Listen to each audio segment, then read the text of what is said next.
इंसानों ने सितारों पर कमंड डालने की कोशिश में अपनी जानें तक कुर्बान की हैं। सोचें, आप जमीन से लाखों मील दूर कायनात के इस बेरहम सन्नाटे में अकेले हैं, जहां ना हवा है ना जिंदगी, और अचानक आपका ऑक्सीजन खत्म हो जाता है। खला की वो सर्द खामोशी आपको अपनी लपेट में ले लेती है, लेकिन कहानी यहाँ खत्म नहीं होती।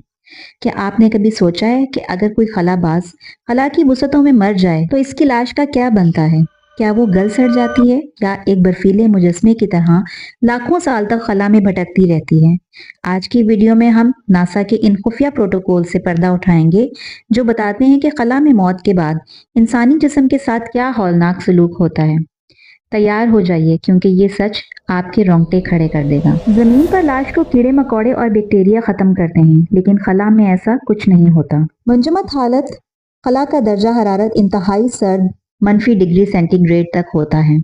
अगर लाश किसी हिफाजती फ्रीजिंग सूट के बगैर हो तो वो फौरी तौर पर मुंजमद हो जाएगी और एक बर्फीले मुजस्मे की तरह सदियों तक इसी हालत में मुअल्लक रहेगी। लाश के अंदर मौजूद बैक्टीरिया कुछ देर काम करेंगे, लेकिन ऑक्सीजन की कमी और शदीद सर्दी की वजह से वो भी जल्द ही खत्म हो जाएंगे, जिस वजह से लाश गलने सड़ने के बजाय मम्मी की तरह महफूज हो जाए। लाश की तदफीन के साइंसी प्रोटोकॉल्स और दीगर खलाई इदारों ने फिलहाल खला में नासा तदफीन का कोई बाकायदा तरीका नहीं बताया, लेकिन चंद तजावीज जेर गौर हैं।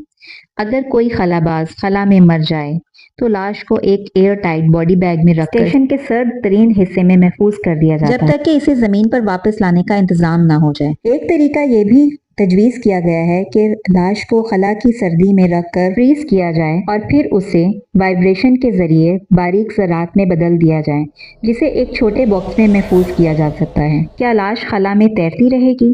अगर किसी लाश को जहाज से बाहर धकेल दिया जाए तो वो न्यूटन के कानून के मुताबिक उसी सिमत में सफर करती रहेगी जब तक कि वो किसी सैयारे की जद में ना आ जाए। कायनाती सफर ये मुमकिन है कि वो लाश लाखों साल तक खला के अंधेरों में भटकती रहे और किसी दूसरे निज़ाम शमसी तक पहुंच जाए, जहां वो किसी सैयारे के लिए कदीम इंसानी आसार बन जाए। अगर वो लाश किसी सितारे या सूरज के करीब पहुंच जाए तो वो शदीद तपिश से लम्हों में राख हो जाएगी। मरीज में तदफीन एक बड़ा मसला होगी। मरीज की मिट्टी जहरीली हो सकती है, इसलिए वहां लाश को जलाना या खसूसी बायोडिग्रेडेबल बैग में दफन करना ही वाहिद रास्ता होगा।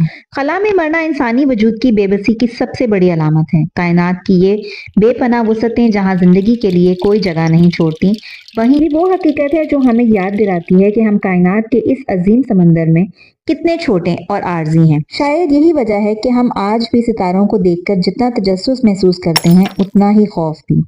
आपको क्या लगता है, क्या इंसान कभी दूसरे सैयारों पर कब्रिस्तान बना पाएगा? कमेंट में अपनी राय जरूर दें। अगर ये वीडियो आपको पसंद आई तो इसे लाइक करें और कायनात की छुपी हुई पुरअसरारियत जानने के लिए हमारे चैनल को सब्सक्राइब करें। मिलते हैं अगले वीडियो में, तब तक के लिए अल्लाह हाफ़िज़।